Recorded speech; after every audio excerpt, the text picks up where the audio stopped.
Kane touch this. Kane touch this. Hello and welcome to Kane Touch This. Today I'm going to be telling you all why I believe Malcolm in the Middle, Life's Still Unfair sucks.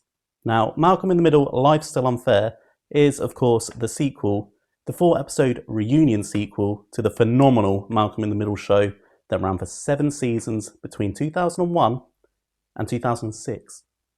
Please don't worry if your opinion does differ from mine. That's fine, and rest assured I already know that I'm balding, I have a monotone voice, and I'm a little bit fat, and I wear clown shoes. Gotta make a big show for them. I should probably begin by explaining that I'm not just a tourist, I'm actually a humongous fan of Malcolm in the Middle. I have the complete collection, seasons 1 to 7 here. I mean, it's easy to just buy a DVD, but I mean, check this out. We got Bryan Cranston, Christopher Masterson, Frankie Muniz, Eric Pearce Sullivan, Justin Burfield, and Jane Kaczmarek. Look, I can recite the names. I mean, what bigger fan could there possibly be? But if you don't believe me, I even went to see Bryan Cranston at the National Theatre where he performed Network. Awesome show. I even got to meet him. He did like a live talkie show. He signed this in a really weird place, like some random page. There you go. There's my man Bryan Cranston. And hey, I could just be some huge Breaking Bad fan or Trumbo fan or whatever, but I also have his autobiography. Here we go. A Life in Parts by Bryan Cranston. And if you look in the very front, it's signed to my wife and I with a Malcolm in the Middle quote. If you don't get the quote, I'm going to put the clip in here. I know he means a lot to you, but you can't replace Kitty. That's ridiculous, Lois. I'm just being a good friend. You matter. Also, just to note, my wife and I were queuing up to meet him for like 2 hours in the signing session after his An Audience With show, after Network. And he had extreme energy throughout the whole entire thing. And when I asked him to sign it, You Matter, he put a little arrow there. I've got a picture of me at the signing, and perhaps you can see my smirk as he does the very arrow to Kim's name. So there you go.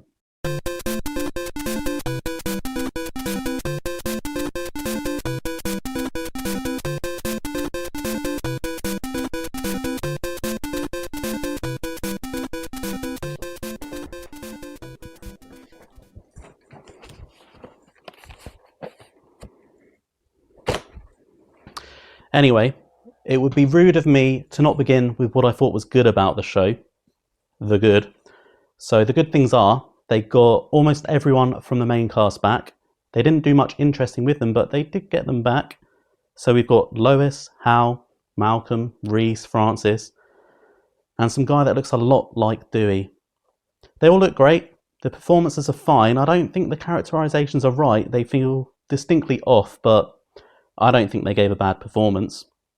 There are also subtle callbacks that I really appreciated, like how Jamie, the 5th brother, has a name tag that says no last name, a reference to, I think, the first and last episode of the original series. There's also Kelly, the 6th sibling. She has a shirt in one of the episodes, or part of one of the episodes, that is the exact same shirt that Malcolm wore in the pilot. And also in the background, there's a shot of a poster image of Hayden Panettiere, who played Jessica for a few episodes previously. So those are cool. Those are subtle, nice background callbacks, and I appreciated those. So they got Ken Kwampis back to direct all 4 episodes. He'd previously directed 19 of the original 151, and they also have the original creator Linwood Boomer writing or co-writing these 4 episodes too. So that's pretty good, but the show is shot like shit, and the episodes are fucking diabolically written. Anyway, that's all the good stuff I have for you. Sorry. On to the next segment, which I have titled The Structure. So let's discuss the structure, the composition of the show. It begins with a previously on segment that distills the original show into a bunch of fighting scenes. Now, anyone that's watched the show knows the show was much more than that. The essence of the show isn't explained at all. I wouldn't expect it to go into all the deep lore like Francis going from military school to Alaska to the ranch. But the show was definitely more than just a bunch of fighting. The reunion episodes touch upon Malcolm's presidential goals, so that could have been in there somewhere to at least tie it into the preceding series. That's the same with Dewey's piano playing. Reese's talent for cooking isn't shown at all either, but then again, it's not shown in these reunion episodes either. And then there's the intro. There isn't one. It's just a quick bumper of a remade version of the final line from the intro song. Pure laziness. The intro to the original show is iconic, with its montage of the family intercut with an eclectic selection of TV show snippets. An updated version of this was absolutely necessary. The show is also shot like shit now. It's really bright with none of the grit and realism of the show from 20 years ago. Yes, I know, realism. The show had a distinctive look previously, but that's entirely absent here. Perhaps that's why the recap is so short and there's no intro anymore, to avoid being compared to a superior product. And what about the episodes themselves? It's clearly what we used to call a TV movie, but it's chopped up into 4 episodes. Now, altogether, these episodes clock in at just around 2 hours. I think that's too long for a comedy film, and we get to what is essentially Act 3 at the start of episode 4, and that's Malcolm arriving at the party. It just doesn't work. The structure sucks. Sucks. Oh yeah, before I forget, we used to have fun little Simpsons-style gags at the start of every episode, equivalents to those, and now there's nothing. You remember them where Lois is asking what they did with Dewey and him being attached to the back of the door, for instance, those little clips pre-credits. And the original series itself used to have 2-parters, speaking of the composition of this one, and most had the first part end on a cliffhanger, whether it was the company picnic or Reese joins the army or the one where Jamie's born. It's a sitcom. They're not super serious cliffhangers, but they're cliffhangers nonetheless. This series doesn't have that. So where did everyone end up? Where did the main guys end up? How? Don't know. He may be retired. He's trying to help with the planning of the 40th wedding anniversary, but Lois wants to do it all by herself. I have a lot more to say about Hal, so I'll save him for a later segment. Lois? Not at the Lucky Aid. Don't think there even is a Lucky Aid. I mean, Craig doesn't work there anymore. She may be retired. She's planning the 40th wedding anniversary by herself. Neither her nor Hal have got on a visit from Malcolm in years, and they somehow don't know he has a kid, and isn't with the mother of the kid, and has got custody of her, and the kid's like 18 or something. Reese? Last time we saw him, he'd moved in with Craig and become a janitor. Now there's a hint of at least 2 failed marriages, and he makes YouTube videos. What a loser. So he makes YouTube videos of his dad's mishaps doing DIY, and he's no longer played as dumb and self-destructive. Francis, he's still with Pyama. I don't know what Pyama's doing, just being Francis's wife, I guess. He works in a management position, presumably that he loved at the end of the previous series, but he manages 257 or something people now, which Lois isn't impressed with. As for Dewey, that's not Dewey. Well, Huey or Louie or whatever this guy is, he's got a laptop for a face now and is wheeled about. He plays piano still and seems to be very successful in what he does. He can also speak Spanish or French, I can't remember what it was. Craig, he's regressed into a guy who's obsessed with food and has bathroom mishaps and can't help farting. Brilliant. He even brings his own food to the anniversary event. He no longer seems to possess unrequited love for Lois, and he works at a different convenience store where presumably the L no longer stands for value. Abe, he's Hal's best friend, and he still has a rocky relationship with his ex-wife, Kitty. The setup here is pretty consistent with the last series, actually. So how about Stevie, Abe's son, Malcolm's best friend? Well, he's just gay now. That's pretty much all we see of him. He's got flesh tunnels in his ears, and he's got a boyfriend or husband or whatever, and a little boy. Presumably his actor is gay in real life, so anything alluded to in the last show is now null and void. Here's a comparison of Stevie before and now. Do you guys want to go out on a date with us? You pray, and you pray, and finally, it happens.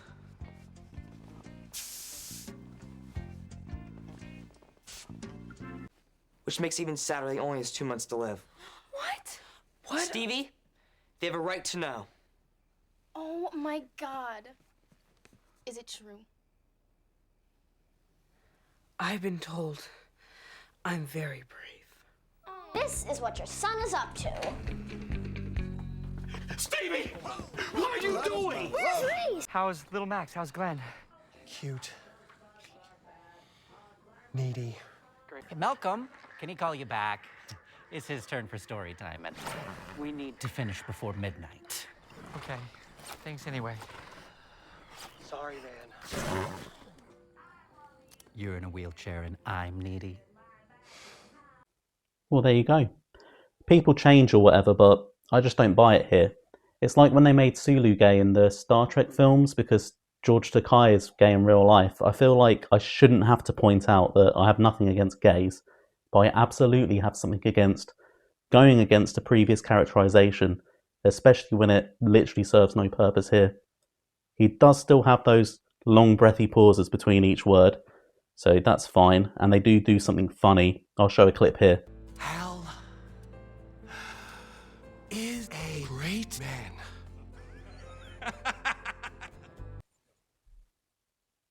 Who else was there? Oh yeah, Malcolm. So Malcolm, he's avoided his family since the finale, by the looks of it. He runs a business that distributes food to charities, some kind of logistics thing, before it goes to waste. He has some political aspirations, but it's not really a major thing. It's not explored at all. His daughter can talk to the camera like him, and he has a girlfriend who knows nothing about him and is boring. And he's 10,000% more neurotic, needy, and, sorry to say this, irritating. If you've seen other characters like in the promos and stuff, rest assured they're just cameos, and I will cover them because that's quite an interesting topic. I call this segment Who the Fuck Are You? And it's about the new characters basically. There's already too many characters, so why not introduce brand new ones, 3 of them, and spend a good chunk of time with them. So the 3 major new ones are Kelly, that's Malcolm's sibling that Lois found out she was pregnant with in the original finale, and Malcolm's daughter Leah, as well as Malcolm's boring girlfriend Tristan. Like I said, they get a ton of screen time and don't really do anything funny or worthwhile or distinctive. There's no real characterization to them. I'll try and go through each one, but there's not really much there. Kelly is Malcolm's non-binary sibling. Basically a girl that dresses like a boy. It's a plot point that feels straight out of 2012. Timely and relevant and definitely necessary. So Malcolm's non-binary sibling lives with Hal and Lois, and her story is pretty much nothing. I think there could have been an idea of a story here. You know, something about Lois only having boys until her 6th, and this leading to confusion when she finally has a girl. This idea, as crap as it is, you know, probably has way too much edge for a show as safe and boring as this one, unfortunately. The show has played with the idea of gender previously, like when Lois was pregnant with Jamie and they just didn't reveal what gender it was for quite a few episodes, might have even been a whole series. They even gave Jamie a unisex name because of that little gag there. So, you know, commenting on gender doesn't have to be a negative thing. Anyway, so that's Malcolm's non-binary sibling. But what about his daughter, Leah? So Leah, she's having trouble at school. She's reached her late teen years somehow as a bright, intelligent girl, but has no friends, and is basically a robot when it comes to emotions. It's kind of like how you would misremember Malcolm's characterization. So we get a bunch of scenes of her in the school hallways with Saved by the Bell level drama that doesn't fit the show, and Malcolm panicking that he's not raising her right. Riveting and hilarious stuff. The biggest drama for her is when a guy asks her for a picture of her boobs while she's at the party. Incredible stuff.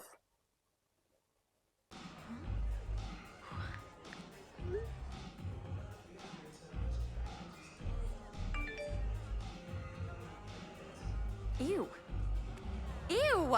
So finally, Tristan. That's Malcolm's girlfriend. I keep saying she's boring. She is, but it's not the actress's fault. She does a fine job. But she is just Malcolm's girlfriend, and there's not really much more to it. He wants her to bond with his daughter. There's a bit where she says she loves Leah. And I swear they've only spent a few hours together at that point, across one day. There's another cringe bit where she talks about being in the newspaper for killing an intruder and being nicknamed Titty Titty Bang Bang. Here's the clip. It's pretty cringy if you ask me. Wait. I remember. You're Titty Titty Bang Bang! And there's also another bit where she's yelling to a room about how she's going to have sex with Malcolm. Not the best role for the poor girl, I must say. And she's yelling this to a room of people she's never met before, including Malcolm's entire family. I guess that's the comedy they're going for, but doesn't work here, doesn't fit the previous tone set by the series. But we both just found out we've been keeping gigantic, awful secrets from each other. We have to figure that out before we do anything. Except sex. We'll definitely have sex later. This shit is taking forever to edit. I'm doing the entire thing on my phone, and I don't even know if it's going to be watched by anyone, so I'm going to chop this up into 2 parts. Join me for part 2. And look, this isn't even open, so it's not like this shitty TV show's driving me to drink or anything. See you in part 2. Maybe. Bye. Make sure to like and subscribe. Like and sub. Like and sub.